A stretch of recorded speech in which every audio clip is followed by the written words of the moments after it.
Hey folks, Fuerev here. So in my last video, just a short time ago, I was talking about immortality and whether I would accept immortality in the form of a pill or in the form of some other easily digestible format. And of course my answer was no. So, as if to throw that into some relief, I got some interesting news tonight. I just found out that my grandmother died.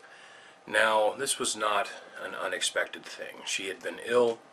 She was in an assisted living home. She had been moved into a nursing home as she had had a stroke and she had Alzheimer's and she had begun to wander and things were getting kind of grim.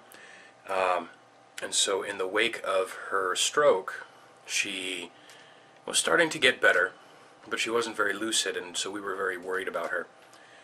And then finally she began to perk up. And apparently just a few hours ago, she was on the phone with somebody who was talking to her, and she was actually very lucid, and she had remembered that we had come up and seen her and all of that. And so it sounds like she was very pleasant right there at the end of it.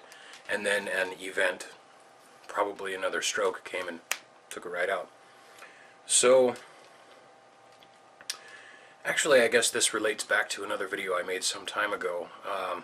YouTube user Bionic Dance was being confronted with a death that was relatively close to her. This was the death of an acquaintance.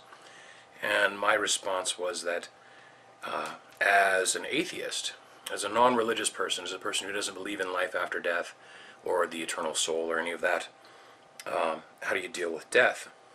And my answer then was simply that death is something that occurs. It happens to others, and then it happens to you.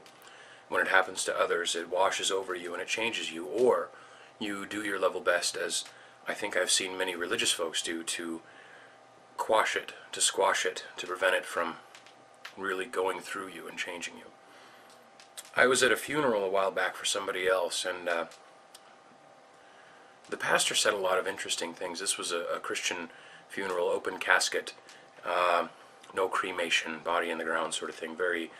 Very surreal for me, as my family's kind of a cremation kind of family. We're into doing it cheap and doing it quick, and having a good laugh when it's all done. So it was interesting to be at this family where everybody was crying and mourning and all of this. And it all seemed very superficial, as if getting all of those emotions packed into one socially appropriate place would then allow them to go back to their lives as they were without there being any even subtle difference. To me, that's sad. One of the things that I've learned about death over the years, and I've seen a little bit of it, is that it's important to allow it to be a part of you, to take a place inside of you. You know, my grandma is there in my memories, and I cared about her very much, and I have some very fond memories of her. And, you know, I'll never get her back, and I will never experience her company again. That doesn't, I mean, it means that it's impossible for my life to, in a sense, go back to exactly the way that it was before. So this is an opportunity for me to change right before your very eyes. And yet, I still feel the same about death as I did back then. That hasn't really changed, although perhaps it gets stronger. I guess my answer to the question of immortality stays the same. I wouldn't take it. In fact, if I had my choice of ways to go, I would go more or less like she did, fully lucid, fully cognizant, or at least as full as can be expected in the face of Alzheimer's, remembering her family, her loved ones, remembering the good times, and then, bam, out like a light. That's the way that I would go. How would you go? What do you think of all this? When your family has died, or your loved ones have died, how have you, those of you out there who are atheists, how have you dealt with it?